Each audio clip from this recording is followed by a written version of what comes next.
the best daw siya. Totoo kaya? Eh makulit yakin.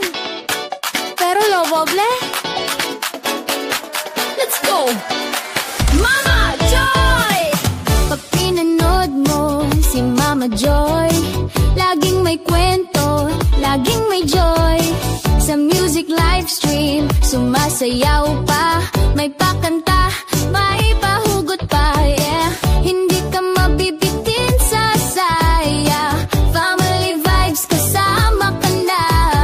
Personal na kwento, walang arte, tunay na buhay, walang kaplastikan, yeah! Mama Joy vibes, she's simply the best. Tawaluha, kwento ng real na life, makulit, iyakin minsan akala mataray, pero promise super bait, wali yung stress. Mama Joy vibes, tara na't sumabay sa musika at kwento, chill lang ang buhay, pindutin ang bell, wag nang mahiya, kasama ka sa vibes, araw-araw may saya. Kapag may problema, nood ka lang, parang barkada ang datingan, kwentong pamilya, bonding moment sa vlog nga, damang-dama mo ang content, walang filter pero full of heart, kahit iyakin she's got that spark, kaya't kung gusto mo ng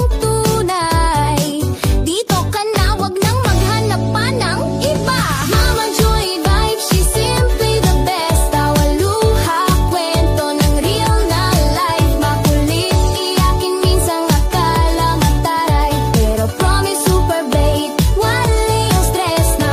Mama Joy vibes, tara na't sumabay sa musika at kwento, chill lang ang buhay, pindutin ang bell, wag nang mahiya, kasama ka sa vibes, araw-araw may saya. Isa kang ka-vibes, ka-joy, ka-chika, kahit saan ka man feel mo ang ligaya. Real talk palagi, walang halong etchos, si Mama Joy, tunay na boss.